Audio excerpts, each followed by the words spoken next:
of Structural Engineers, also known as IS-Struct-E, was conceptualized and constituted in the year 2002 by a group of senior professional structural engineers from all over the country. IS-Struct-E is registered under the Societies Registration Act 21 of 1860. IS-Struct-E is a national apex body of structural engineers in India with a mission to promote structural engineering profession and cater to the professional needs of the structural fraternity. In the short span of 2 decades, association has attained an eminent position in the professional field. Its membership is valued very highly in the profession. Since inception, IS-Struct-E has been led by eminent structural engineers like late Shri Mahendra Raj, late Shri Shri Kumar Ghosh, Shri Subhash Chand Mehrotra, Professor Mahesh Tandon, Shri Alok Bhaumik, Shri Manoj Mittal and Professor R. Pradeep Kumar as its president. IS-Struct-E is a permanent member of Engineering Council of India and interacts with the government on professional and policy matters related to civil and structural engineers. To expand its reach, IS-Struct-E has collaboration with various international professional like-minded associations and institutions. IS-Struct-E's prime objective is supporting and protecting the profession of structural engineering by upholding and acting as a mouthpiece for structural engineers in India. IS-Struct-E endeavor to ensure that its members develop the necessary skill in structural engineering and work to the highest standards by maintaining a commitment to professional ethics and standards. IS-Struct-E is actively engaged in organizing several continuing professional development (CPD) courses for structural engineers to help them update their knowledge and advance their career paths. It also conducts refresher courses for young and practicing engineers and student-oriented programs. Seminars, workshops, conferences, technical lectures and discussions related to the latest technological advancements and case studies are also organized regularly for members to enable them to continuously update their knowledge and skill set by interacting with the best minds from the industry. IS-Struct-E's activities are widely appreciated and known. IS-Struct-E is also actively engaged in publishing its quarterly journal Structural Engineering Digest (SED), code commentaries, professional guidelines and a monthly newsletter. IS-Struct-E's publications are becoming popular with time. IS-Struct-E has representation in various technical committees of BIS and IRC as well. Its members are actively contributing to National Code of Formulations. In the year 2020, IS-Struct-E started National Awards competition to stimulate interest in the structural engineering field and to promote innovative thinking and creativity. The awards are presented to the winners in recognition of their outstanding contribution to structural engineering in the categories which include Outstanding Structure, Outstanding Structural Engineer, Outstanding Woman Structural Engineer, Promising Young Structural Engineer, and Best Master's Thesis in Structural Engineering. IS-Struct-E is currently operating from 4 regional centers, namely Eastern, Western, Northern, and Southern, having its headquarters in Delhi to inculcate the professional culture and provide handholding to the budding engineers. IS-Struct-E has its student chapters in several leading engineering institutions as well. Membership of IS-Struct-E is open to all civil and structural engineers engaged in structural engineering profession. Members are elected based on their qualifications and experience in different grades as per eligibility requirements prescribed in the bylaws. Each application is carefully scrutinized before electing the members. More information about IS-Struct-E is available on its website www.isstruct-e.co.in.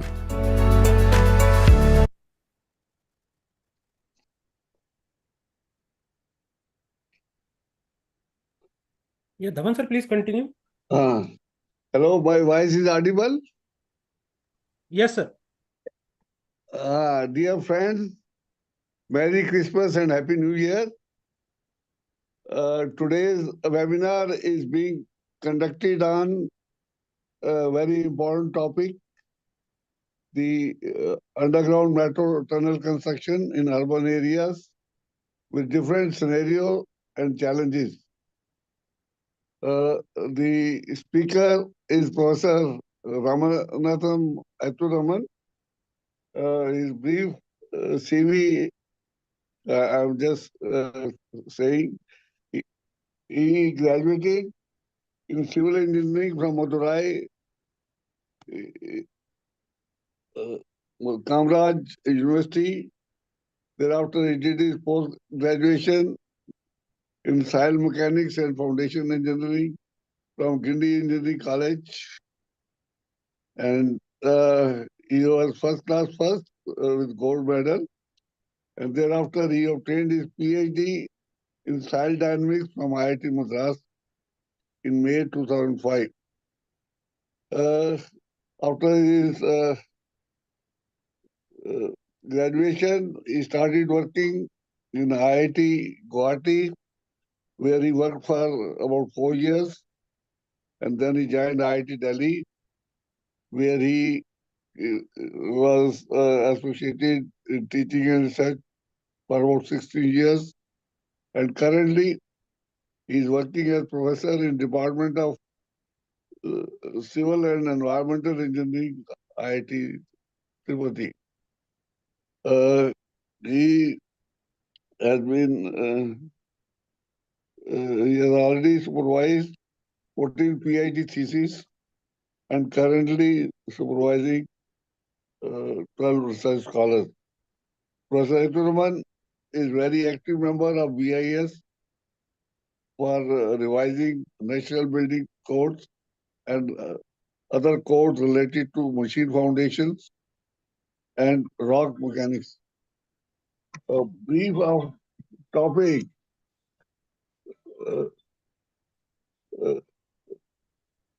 Due to the increased transportation demands and less utilizable space on the ground, metro transportation by underground means has become the preferred alternative in many developing economies. In congested cities like Delhi, it becomes important to quantify the construction stage, interactions between infrastructure facilities and metros. Another issue at hand is the highly seismicity of Delhi. Thus, it becomes imperative that seismic interactions also needs to be incorporated. Finally, as an engineer, it also becomes important to ensure the safety of tunnel liner against static and seismic loads, irrespective of ground conditions. This webinar would cover the different scenarios and associated challenges with the underground metro tunnels, both during construction and post-construction. Now I request Professor Ramanathan to proceed, please. Professor Ramanathan. Thank you, sir. Thank you for the kind introduction.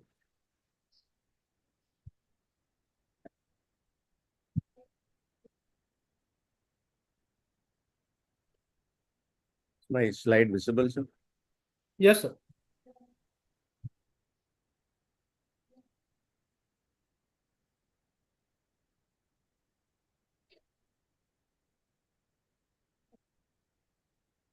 A very good evening to everyone. And at first, I would like to thank Indian Association of Structural Engineers for giving me this opportunity to present the topic on underground metro tunnel construction in urban areas, different scenarios and challenges.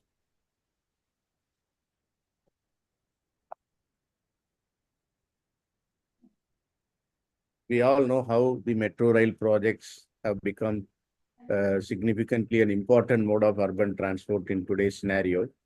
And this slide shows the metro rail project length as on 2018. What is the status across the globe? China was leading with 5,500 plus kilometer running length of metro, and USA in second position. And if you see today, India is already in third position with 974 kilometers in India across 23 cities. And government is already planning several phases of metro construction in the various cities.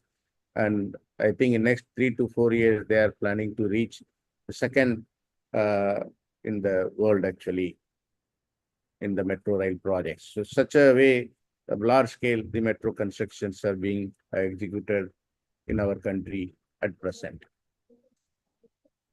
And a decade before in 2014, and the map showing, where the metro cities or the metro projects were actually either under construction or operational. And the red color dot shows that, the cities at which the stretches involve underground metro construction as well, in addition to elevated metro. And this table shows some of the recent data presented in the ministry that which cities, how much is their operational network length of metro, and how much is under construction, and how much is the approved new routes and also proposed new route. You can see that a large scale, really at massive scale, the metro projects have been undertaken in various cities, not only the metro cities, but even the other small towns actually. You can see many cities already it is operational and a significant length is being under construction. Even the proposed metro projects, some of the cities are already functional and their construction ongoing. Coimbatore, Gorakhpur, Guwahati, and Jammu, Kozhikode. Government is really thrusting upon development of transportation infrastructure, especially the metro construction. We know that there are different methods of tunnel constructions. We do it as a part of the metro constructions, either cut and cover structures or NATM methods or shield tunneling methods. It could be open shield tunneling or closed shield tunneling. And in most of the urban scenarios, we use earth pressure balancing techniques in the tunnel boring machine. An illustrative diagram showing how the cut and cover tunnels are constructed and also the closed shield tunneling methods are constructed, and some of the other conventional NATM methods. And a typical tunnel boring machine that is used in NHI recently in India. So tunnel in Delhi Metro also we can see extensive tunnels are already constructed and operational. And this is one such construction photograph showing at Azadpur, where at the entry shaft and then the exit shaft between them.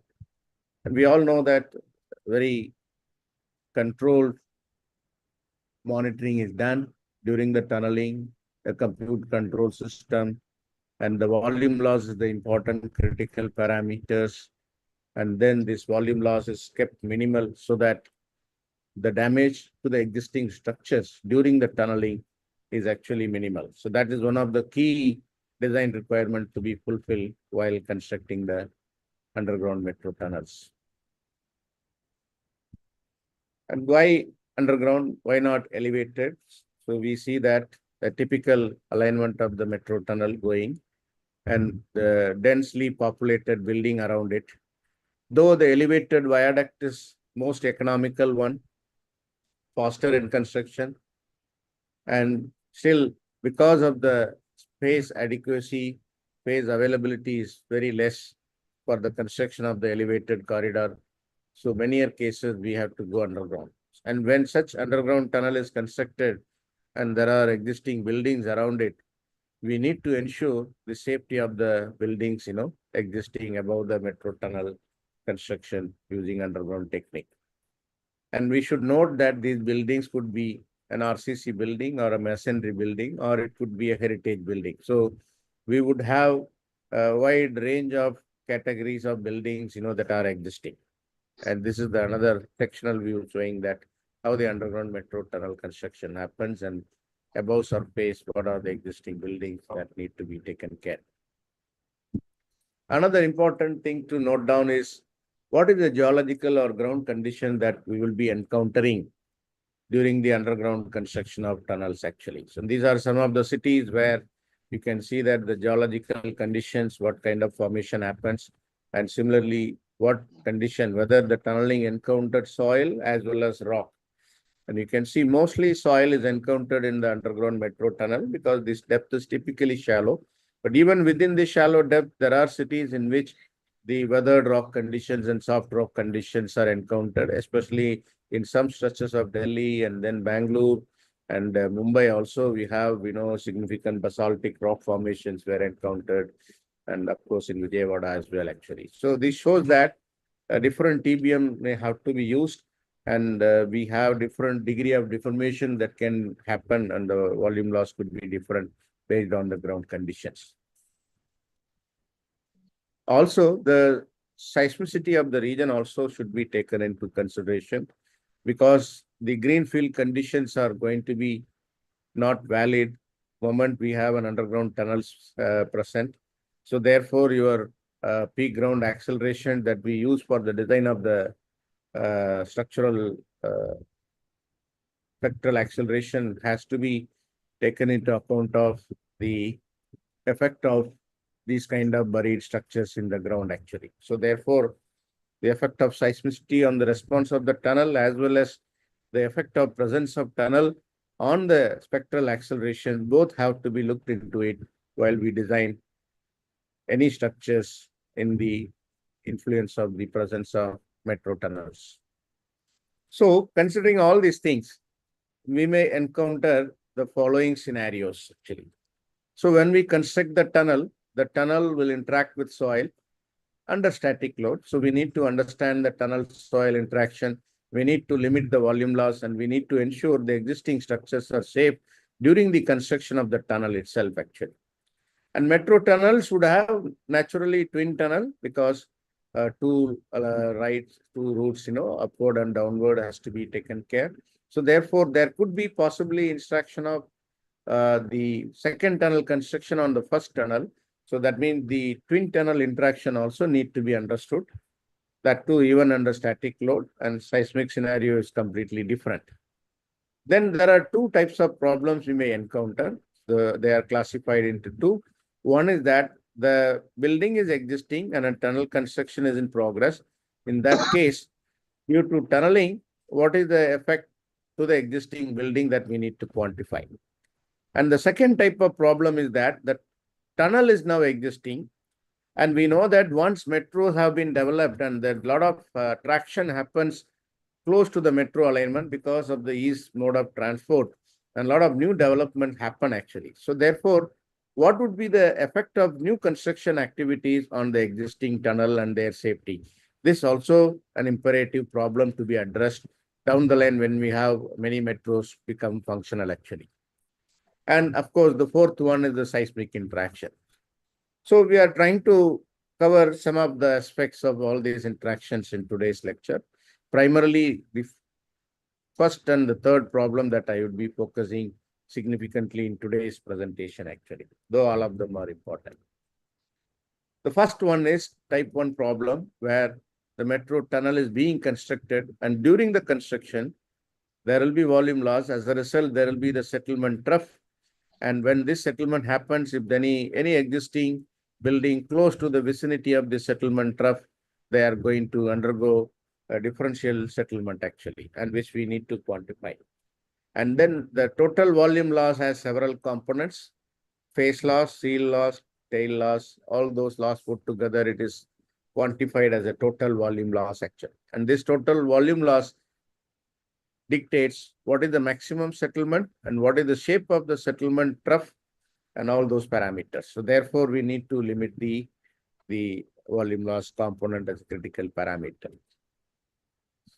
So how typically this volume loss is quantified? There are empirical equations available. There are analytical equations also available.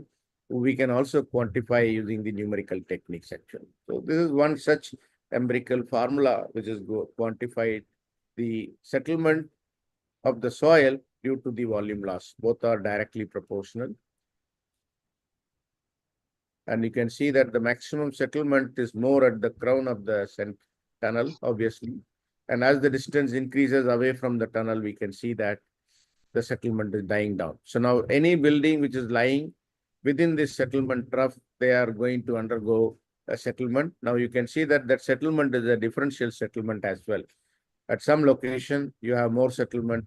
At another edge of the building, you will have less settlement. That means the building is going to experience both settlement as well as distortion. So we need to ensure no damage to the existing building during tunneling actually. These are some of the equations that are available to find out the zone of influence and as well as the maximum, settlement.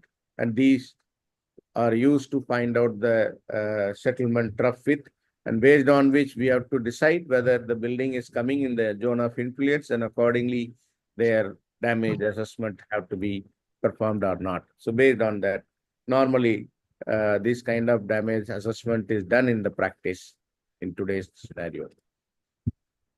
And this is the way the settlement is estimated using the several components, geometrical, and all the configuration parameters and the soil characteristics. So this is the brief step-by-step methodology suggested in the literature to assess the tunnel-induced risk or the damage to the existing buildings. Typically compute the volume loss, and it should be preferably below 0.5%. In some cases where unimportant structures are there, it is also exceeded beyond 0.5%, but normally below 0.5% is what we try to do. And for this volume loss, once you quantify that, calculate the greenfield settlement using any of the method, either empirical or analytical or numerical methods, and then subsequently estimate the maximum settlement as well as rotation at the foundation ground interface actually. Then we have the methods given for the risk assessment of the existing building. By different methods, we can use one of them and then check whether the building is actually vulnerable for the damage due to this tunneling actually. And remember, we should note that the existing condition of the building has to be assessed first before tunneling, and subsequently we try to see from the prevailing condition now during tunneling whether the building will further undergo some risk or damage that need to be quantified. And this is the damage assessment guideline given by Rankine in 1988. And we can see that the category of damage is classified from aesthetic damage to serviceability or structural damage. And the degree of severity is also given. You can see the control parameters are the maximum settlement and the angular distortion actually. So when we say the settlement exceeds beyond 75 mm, and we can say that the serviceability and structural damage are likely to occur. And when it is less than 10 mm, some aesthetic damage may occur actually. So ideally, we should 10 to 20 mm actually. Otherwise, functional damage can happen. And this is another damage assessment method by Berlin et al. Provided in 1977. Again, category of damage classified from 0 to 5, from negligible damage to severe or very severe damage. And instead of settlement, here they are talking in terms of limiting tensile strain actually. So normally you have a chart given based on the angular distortion and the horizontal strain, and you can see whether negligible damage happens or slight damage happens or severe damage happens. So this thing can be actually, assessed. And this is being currently practiced in most of the metro construction. And buildings which are likely to undergo very severe damage or moderate damage, even monitoring is done to see whether any significant damage is actually, deformations are happening, and then stand-up remedial measure methods are in place to act on it if the monitored deformations are alarming. I would like to just present a case study and to again compare how the empirical assessment and the numerical assessment can come up with different conclusions. And in today's scenario, why we should go for the site-specific numerical assessment. And this is for one of the metro project in a metropolitan city. where the ground conditions are, you can see a very shallow soil cover and followed by degree of different degree of weathered rocks. You can see here. Silty sand prevails for a very shallow depth of about 5-6 meter. Then below that you have highly weathered sandstone, and then followed by again moderately to highly weathered basaltic rocks actually. So you can see mostly basaltic rock formations, and you can see even up to 28 meter it goes to basaltic rock by the shale actually. And shale is again a very poor quality of rock actually, sensitive to water. So for this case, we have done the numerical analysis simulating both single tunnel as well as twin tunnel construction. And then we have found out what is the zone of influence, 1.5 to 2 times the diameter of the tunnels, beyond which the deformations have become negligible actually. And this is the settlement trough for the single tunnel construction. And when the twin tunnel is constructed, you can see that how the settlement trough is affected.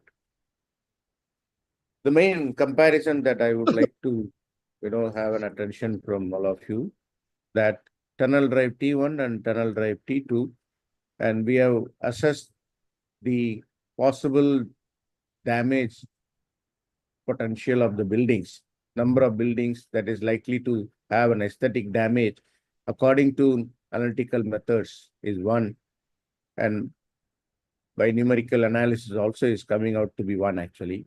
And 4 buildings were likely to undergo category 2 aesthetic damage, whereas numerical analysis indicated that 5. So functional damage 1818, serviceability and structural damage 98. So in case of tunnel drive T1, you find that the analytical and numerical methods are giving, comparable prediction of risk of damage by the building section.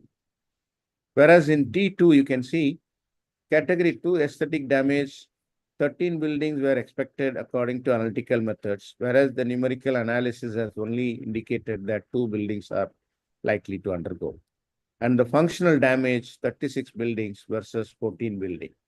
On the other hand, serviceability and structural damage, initial estimate by the analytical method is only 31, whereas the numerical analysis have actually confirmed that 42 buildings are likely to undergo serviceability or structural damage. You can see quite different results in case of tunnel drive T2. This depends on what are the ground conditions and the existing structural conditions and the condition of the structures before tunneling. All those things also matter to it.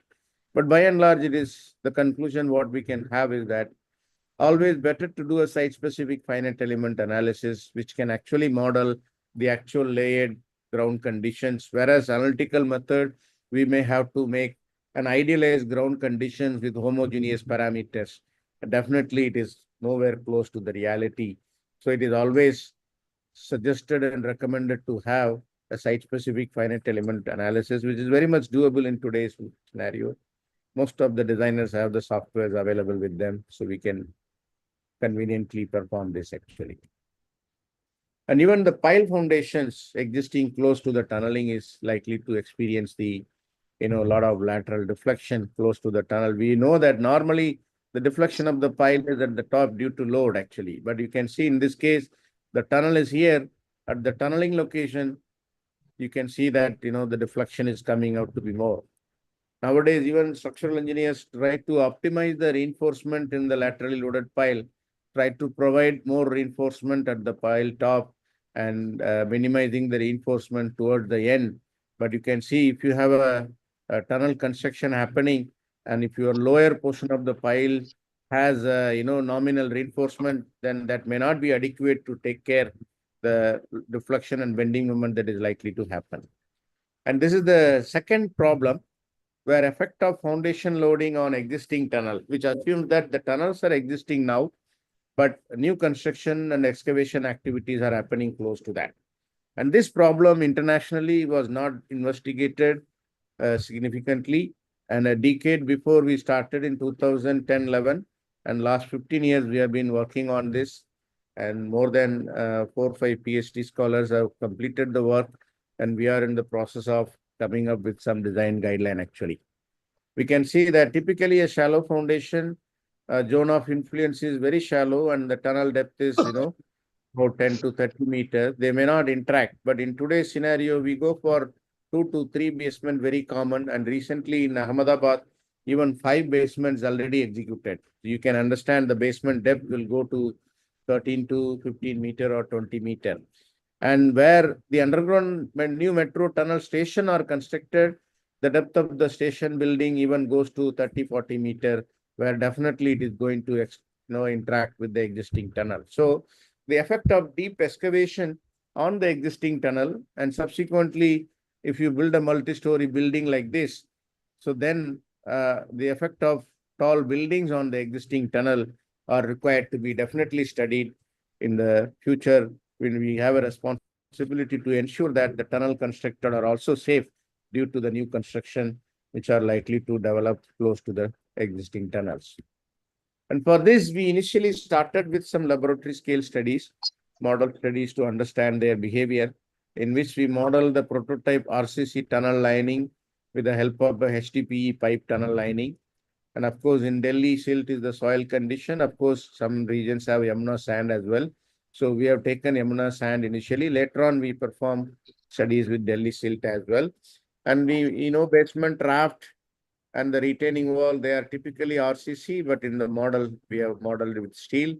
And of course, in excavation support system could be steel as well. Normally, soldier pile wall is used in the Delhi region urban scenario. So we have modeled the same thing with the steel excavation support system. So these are the properties of the Delhi silt and Yamuna sand, which many of you are familiar with that, those who are working in Delhi region. And we have done proper scaling laws adopted, and the scale factor of 40 was used, especially to ensure that the tunnels are flexible enough to deform and then record the strain, which are measurable in the model scale experiments. So we have done that. And this is the property of HDPE and the steel that is used.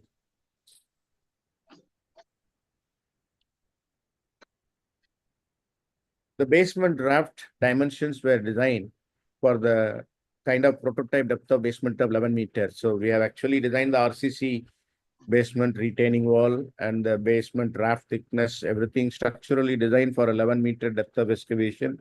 And subsequently, by proper scaling laws, we have arrived at the thickness of the steel basement retaining wall and the basement raft thickness actually.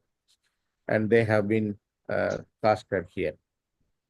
And similarly, the sheet pile wall system required for a deep excavation was also designed for the 11-meter depth of excavation. And subsequently, after scaling, we have arrived at the dimensions of the model sheet pile system. And this is the experimental setup at IIT Delhi, and a big tank of 1.2 meter by 1.2 meter, and in which the soil bed was prepared. And we have designed and fabricated a tunnel excavation system with the help of hydraulic jack. So we push the tunnel excavation machine, and which actually does the tunneling and remove the soil in order to redistribute the stresses that is likely to happen in the prototype conditions actually.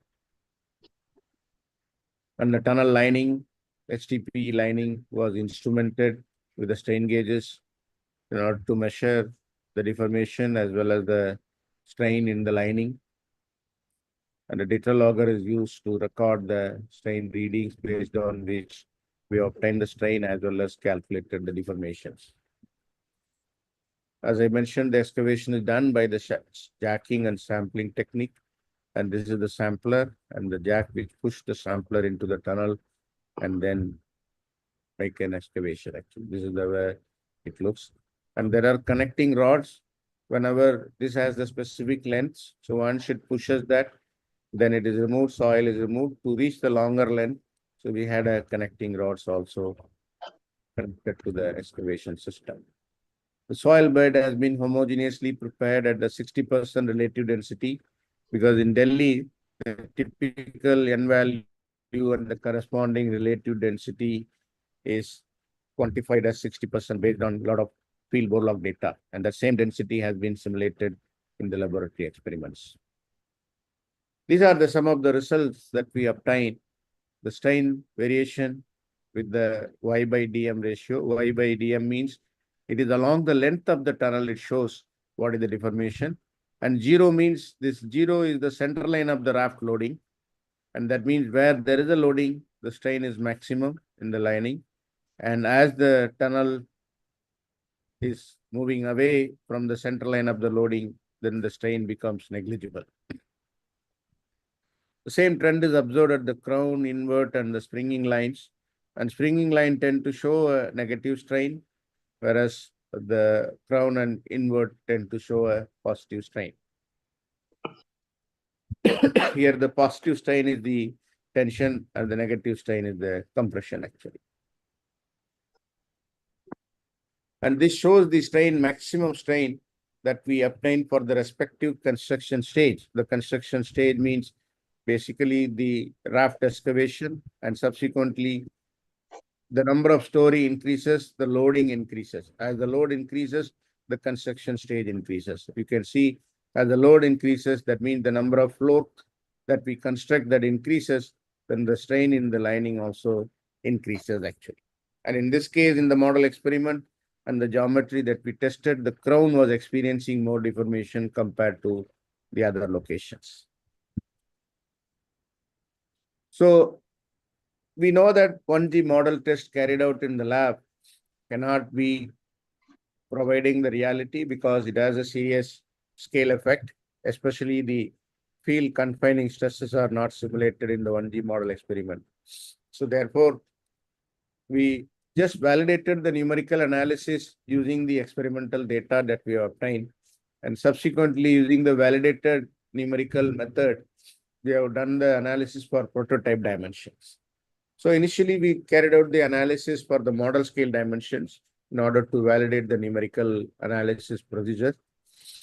And we can see the comparison of the results obtained from the experiment and the model test results. The three-dimensional finite element analysis shows that a very fair prediction of the result that we obtained compared to the experiment actually. After verifying the model test procedures, you can see the stage-wise comparison also shows a very fair match actually. So the 3D finite element numerical analysis procedure has been validated with experiment, and subsequently we have analyzed the conditions for prototype conditions. Here we simulated the actual layer conditions in the Delhi and their properties that have been reported in the various geotechnical test data. Some of the properties which are not available have been quantified based on the established equations. And these are the properties of the tunnel lining and the raft, retaining wall. Here all these cases are concrete and only the steel sheet pile wall is steel. Rest of them are all concrete. As we know in the practical construction, all the materials are concrete. And these are the construction stage that we model: tunnel excavation stage, basement excavation stage, then the raft load is applied, then the number of stories, is kept on increasing up to 20 stories, which is the typical limit permitted in around Delhi region. So we have considered up to that for the time being. And directly coming to the results, we can see that the total displacement increases as the construction stage increases. That means as the number of story increases. And you can see the limit specified by Land Transport Authority or the building authority as the deformation which can likely to cause damage to the tunnel is either 15 mm or 20 mm by different authorities. And as we can see that at some stage of number of stories, the deformation in the tunnel lining is actually exceeding the 15 mm limit which is specified. So that means that if you construct that many story building, the tunnel lining is vulnerable for damage actually. So based on such kind of results, we have come up with what is the minimum distance that we need to ensure that the tunnel and the new construction is away from so that the tunnels are actually safe. That is one way of looking at. But in reality, the site is there and it is a private property. We cannot tell them that, you move the building from this site actually. So alternatively, like a flying height restriction, the authorities can put a condition that at this distance of the site, you cannot construct beyond 7-story, beyond 5-story, like that. That kind of restrictive guideline we are working on to propose so that the existing tunnels are also safe and the building is also safe actually. You can see in terms of the distance away from the raft loading, which is non-dimensional, we can see that here. So when the distance is about 2.5 times, basically the raft loading, structural loading effect is actually diminishing on the tunnel. But then it is not always possible to have 2.5, 3 times the tunnel diameter means typically about 20 meter, no construction is allowed. That is impractical actually. So therefore, we have to see how many stories, we can actually allow to construct when the building site is very close to the existing tunnel. And that is what is all about we are working actually. Similarly, in the other case, you can see the raft loading stage. It becomes significantly high deformation here. Very high deformation, which is not at all permissible actually. Even the strain in the tunnel lining is also affected by the vicinity of the construction activity on the tunnel lining. You can see here, the permissible limiting strain is actually about 150 micron, but you can see they are all exceeding beyond 150 micron actually. So from the strain point of view, it's not 2.5 times, it's about 1.5 to 2 times. Again, separation is needed. These strains may actually cause minor cracks eventually in the concrete lining. And then with time, moisture ingress can happen in the underground conditions, and they may deteriorate the reinforcement that are there in the lining. So overall, the durability of the concrete RCC lining is going to be affected if we allow these kind of strain limits exceeding the value. To summarize, the risk assessment of the building is very important during tunneling, and it has to be site specific. Instead of using analytical methods, it is better to use numerical methods considering the site specific properties. And this is being practiced by the engineers today. And along with the monitoring, people have been taking care of the safety of the critical as well as heritage structures. There are a number of case studies are available in which the heritage structures being protected by the several metro authorities, ensuring that. And of course, there are cases the public went to the court and saying that their buildings have been damaged because of the metro tunnel construction. So both stories are there, success stories, and there are some cases of issues are also there. But it is our collective responsibility to ensure that the existing community is safe during the tunnel construction. But the future is these tunnels will be existing and a lot of new constructions will come, and it is our responsibility to ensure the infrastructure that we built also is safe. The public infrastructure is safe. And for that reason, we may have to come up with a restrictive guideline of limiting the number of stories to be constructed very close to the existing metro alignment actually. And towards that goal, and our research group have been extensively working, and we have come up with already the guideline. I am unable to present it today because the work is not published yet. The paper is under review, and very soon we will be communicating to all metro authorities for the engineering practice action. And due to time constraint, I am also not significantly covered the behavior under seismic load, and that is also one of the important aspect. Our results are already published in papers. I will share it to Sri Dhawanji, and he may circulate it, you may refer. And if you have any queries related to any practice related to seismic aspect, so you are most welcome to write to me through email or message. I would be happy to answer that. And once again, I would like to thank Sri Dhawan sir and IAC for giving me this opportunity to share some of our work. And such an important problem, and any queries, I would be happy to discuss. Thank you very much. Thank you, Professor. Before I ask the people to, put some questions, I have one or two questions. Yes. My voice is audible, Professor? Yes, sir. Please go ahead. 2-3 things that after this thing, this soil characteristics and what type of parameters that we want to know by soil characteristics. The second thing is this damage assessment. What are the main things that you would like to see that existing sectors are also safe during excavation and the tunneling? And then the third thing is, while monitoring, what type of instrumentation that we need to use during construction and post-construction. Please just highlight these few points. Thank you so much. Thank you. Thank you.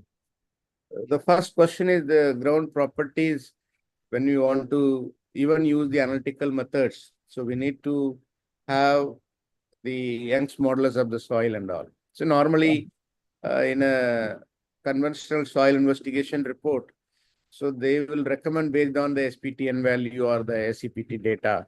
The empirical correlations are there actually, So they are kind of, reasonably established equations are available. So where you have to use engineering judgment, and along with that you have to use actually. And wherever possible, you can get those properties from the triaxial test. So it's advisable actually. So, but important project. So when you are anticipating this, while bidding the tender itself, we should tell that, at least for few sample, they should get the modulus through triaxial test. So then we can actually, even cross-verify with the empirical equation that we use in the normal engineering practice actually. The second question regarding the damage assessment, yes. First thing is, as I mentioned, we have wide range of structures from a masonry structure to an RCC structure that may be, available, right? So, and the heritage structures. So the existing condition of the structure has to be first assessed before even doing this damage assessment by these empirical equations. So the existing condition itself is already deteriorated. Now that is likely to even take up even very limited deformation actually than what is specified in this actually. So therefore, first thing is through some NDT techniques, we should assess the existing conditions of the building before tunneling. Then with that reference, we have to see whether that can take, any subsequent deformations during the tunneling. And accordingly, the severity of the anticipated damage has to be assessed and the monitoring scheme has to be, laid down actually. And coming to monitoring, people have been using total stations and other, reflectometers, people have been using it. So that's the routine techniques, devices are available actually. Nowadays, even wireless communication devices are actually, advanced measurement systems are there, without any wire, they can give signals sent to your data logger and the central stations, advanced sensors are also available actually. Thank you. Now, Vikas, please, ask the other people to, if they have any questions. Yeah, so there are some questions in the Q&A. First question is, what unsupported length is taken for soldier pile in structured excavation of single strut? Can you come again? What unsupported length? Yes, sir. No, in the prototype, you need a strut actually, especially Delhi soil conditions. And we need to have a strut, at least single strut, what we have seen used for 4-5 meter depth of excavation.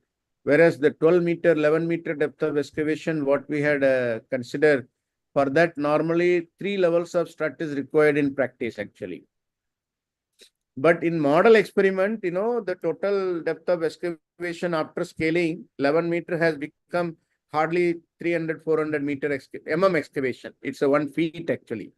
So for that steel sheet pile wall that we use doesn't require any strutting. But in practice, we know that, from 1 strut level to 3 strut level is very common for a 3 basement actually.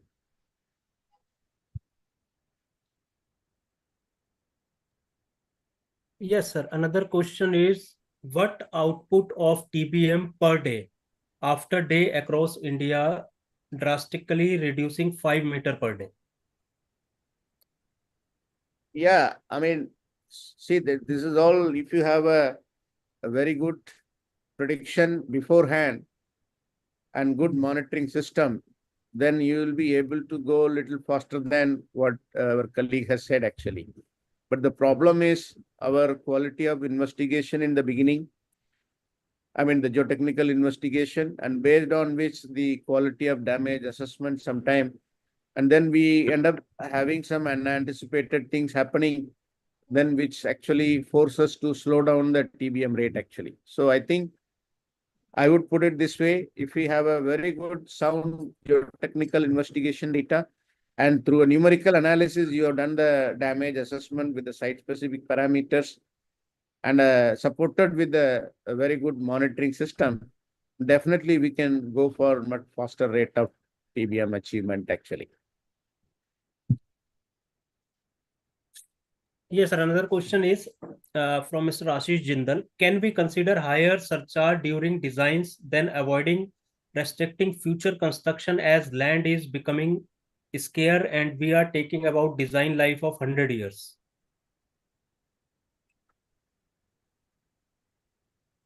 Maybe future expansion is referring to that. Higher surcharge means? He said, can we consider higher surcharge during designs than avoiding restricting future construction as land is becoming scarce and we are taking about design life of 100 years?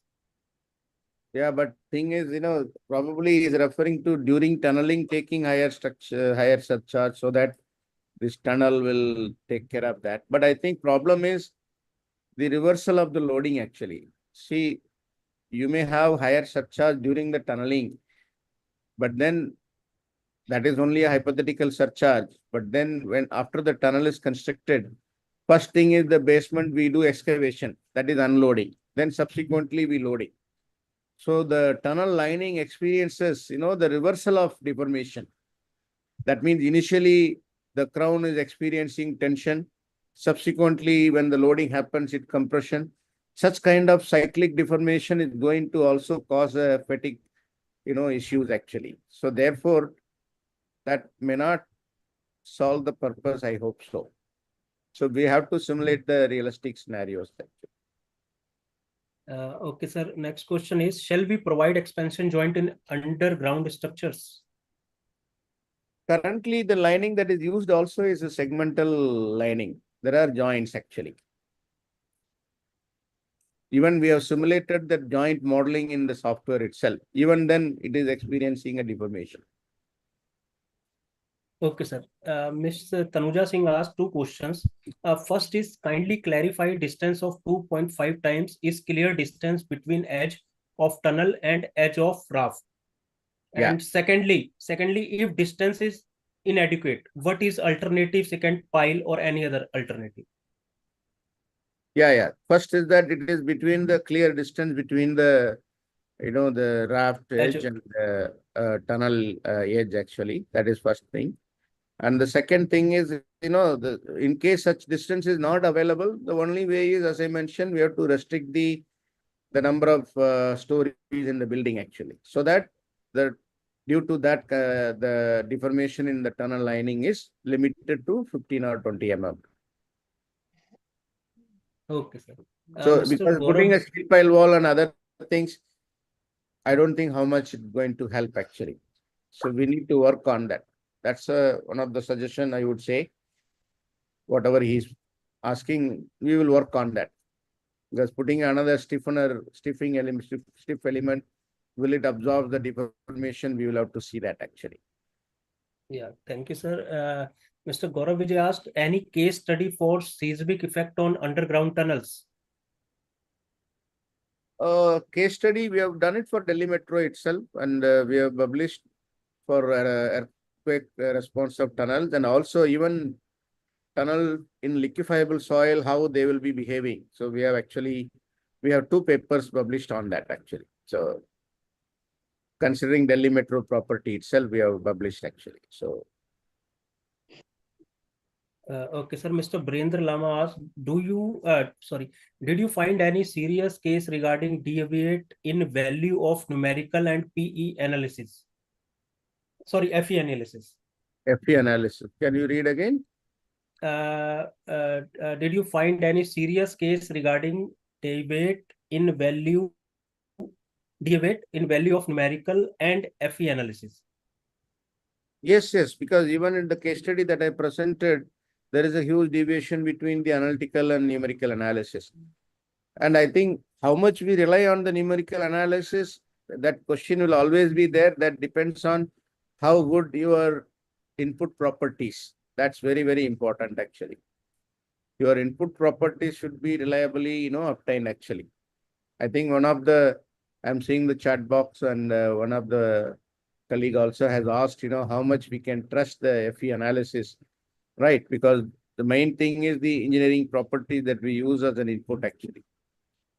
So though I mentioned it is engineering judgment, because many a time the data what we look for modeling is not available. So that is where the geotechnical experience and judgment comes into handy. Yes, sir. Thank you, But sir. ideally, we have to quantify those properties actually.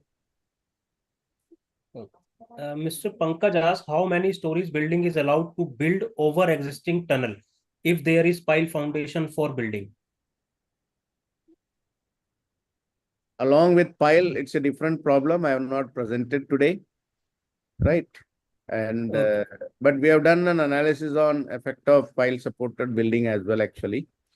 So there at the moment I cannot give a figure, but once our results are published, so we'll be able to come up with that. Thank you, sir. But Mr. pile Sayyed, is having very severe effect, because pile being a deep member and heavy structure, heavy loading, so they are actually affecting the lining much more than, your raft foundation. So because pile, the toe is going very close to the tunnel. So that much I can say for the time being. But that's also a very, very important problem actually.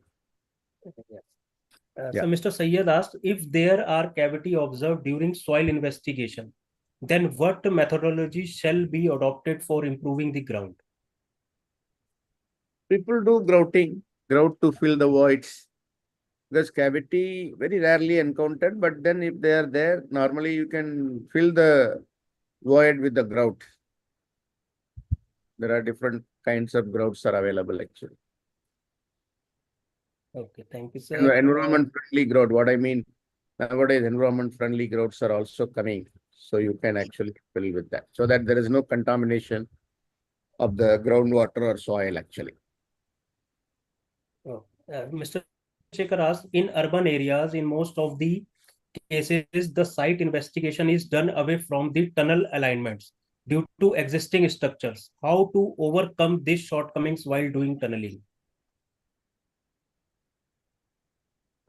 Can you please read again if you don't mind? Yes, in urban areas, in most of the cases, the site investigation is done away from the tunnel alignments due to existing structures. Yes. How to overcome these shortcomings while doing tunneling? Yeah, this is where challenge is there. So I think people have been using, at least start with some geophysical investigation, and then which has been, supplemented by a few boreholes wherever space is available. And then finally they try to do the investigation. So that's why people do the rate of tunneling, which one of the colleagues was asked why it is slow. Sometimes, we do directional drilling inside the, tunnel drive as well to know the soil formation ahead of us actually. while starting the tunneling, we also do the characterization of the soil actually with directional drilling. So all those things delay the things actually, basically. Thank you, sir. Mr. Pauluji asked for high seismicity of New Delhi, whether to consider IS 1893 Part 1 2002 or 2016 version or 2022 version. It's an interesting question. How do I say code? Country, when the code is revised, we say use the revised code, right? So Yes, the sir. answer should be the latest code actually. Thank you, sir. Mr. Anil Kumar Sachan asked, if during construction seepage of water starts, how to take care of that situation? So normally a waterproof layer and all is, done, grouting is done around the tunnel lining also. But in spite of that, some seepage happen, it has to be studied, the source of seepage, and then correspondingly some remedial measures have to work out actually. As on today, you might have noticed, all of you, I think, when entire city floods within underground metro station or the tunnel, no flooding, right?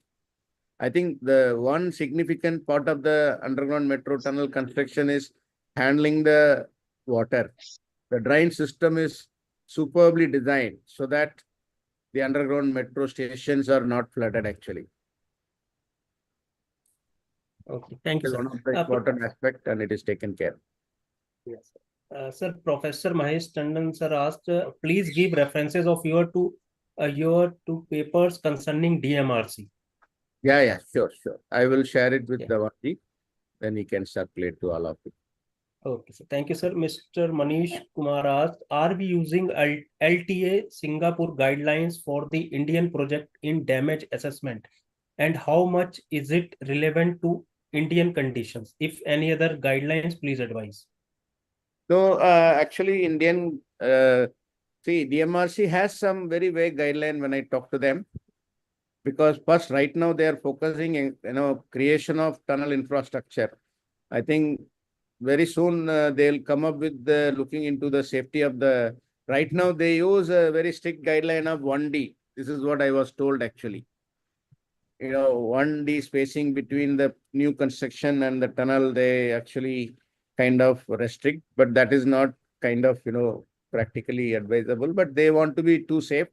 They are conservative, but I think gradually with an engineering studies like this, we should be helping the, community to develop also. So that where our study will become more scientifically relevant actually. In the absence of studies, whatever they are being followed is actually very over conservative. So the tunnels, they are ensuring it is safe by restricting no new construction within 1D actually.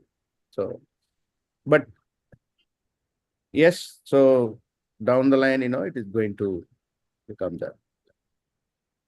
Thank you, sir. Mr. Narendra asked, for case of existing pile foundation of bridge, what should be clear gap to be kept between future metro tunnel lining phase and existing pile phase for Delhi region? And which case TBM or metro vibrations are governed? So before going to that, the previous question I have forgotten. He was asking the relevance of Singapore code, right? So I think. Yes, sir. Yeah. So the relevance is, in the absence of thing, we have referred to that. But you see, finally, what is varying between Singapore and India is predominantly the ground conditions, right? But the tunnel lining safety is with respect to the structural serviceability. I think there also concrete lining, here also concrete lining. From the serviceability point of view, if you see for RCC lining, so that limit specified by 15-20 mm and they are fine. We have checked with some of the other international guideline also. They are talking between 10 mm to 20 mm only. So that limit is globally acceptable actually, irrespective of the ground conditions. Yeah, thank you, sir. Now coming to this question, yes, please. Yes, sir. He asked Mr. Narendra, for case of existing pile foundation of bridge, what should be clear gap to be kept between future metro tunnel lining phase and existing pile phase for Delhi region? And which case TBM or metro vibrations are governed? Yeah, I think, these things doesn't have a ready-made answer because Recently, in Delhi Metro, the current phase 4, we had 4, 5 sites, that this kind of very existing bridge pier pile, and then the TBM has to go close to that, and we have to do a site-specific assessment. In fact, Shanghai Underground Construction Company, who was actually the contractor, and they came to us, and we had reviewed the design and approved. And this has to be done site-specific manner. I think when they are interacting too close, it is better to model and analyze and predict rather than, establishing what is the minimum distance, because the loading condition, ground condition, too many complex parameters are involved. So we would suggest not to go by these kind of empirical guideline. In those cases, the best is do a site-specific numerical analysis. No, thank you, sir. Mr. Mrityunjay asked, is expansion joint is required in C&C station box? I'm sorry. I think structural experts are more right person to answer this. In a station building you are talking about, no? Yes, sir. Station box. Yeah. I'm sorry. Thank you, sir. Mr. Amit asked, how boundary effect can be taken care while validating the experiments in lab scale using FEM-based softwares? This is regarding seismic study. It's regarding seismic study. Okay. I think for first of all, we have not done seismic experiments. Our seismic study is mostly numerical, but we have validated with some of the shake table results or centrifuge test results published in literature. But for finite element software, there are absorbing boundary conditions, or what we call quiet boundary conditions, are available. So whenever we do seismic analysis in any finite element software, we have to model the wave absorbing boundary conditions. And that is an essential thing in the modeling, actually. Okay, So thank you, sir. conditions have to be taken care. Yes. Yes. Mr. Gaurav Vijay asked, what shall be ideal surcharge value to be considered in tunnel design, considering vehicular load and future construction consideration? There is no single ideal value, I would say, because you see now the tallest building is being constructed in Mumbai, right? I think the surcharge is going to be function of your surrounding building. And you have highly heterogeneous surcharge conditions. So obviously we have to go for, that's why I think nowadays many countries like China, Singapore, they model a 3-dimensional finite element analysis. In fact, they model the actual building footprint here and there. You can understand. Because, they identify the critical sections, and that particular packet is modeled as a 3-dimensional model rather than 2-dimensional model. So that's going to be more realistic. And because we are putting a lot of money in monitoring and other things, and many court cases you are required to answer because people will come and claim this crack is due to your metro tunnel construction. If you want to defend all such things, best is do a 3-dimensional numerical analysis. In today's scenario, it's not that computationally expensive. We can do that. Thank you very much, sir. These are the only questions. Thank you. Thank you. Yes. So, friends, what a informative lecture given by a young professor who has got, of course, over 20 years experience in research, consultancy, and teaching. So we are all grateful that he could spare his valuable time to share his knowledge and experience. He has been our request earlier also. He has talked a very useful topic on soil liquefaction. And see, he has explained everything right from risk assessment to, as a geotechnical engineer, I think whatever thing that he has told, it is specialized job. Any job, any consultant is taking up, he has, he has to know more and more things to see that ultimately structure is safe. So once again, Professor Thiruman, thank you so much. God bless you, and wish you all very happy New Year. Now, next lecture again would come again in January on a new topic by the new speaker. And I again request everybody who are not member of this Sector Engineer Association, I encourage that they should become member of this. Is a useful forum where you get a lot of information through lectures and through seminars and our other publications. So thank you so much. God bless everybody. Bye. Thank you, sir. Thank you. Thank you for the opportunity and wish you all a very happy New Year and Merry Christmas. Thank you.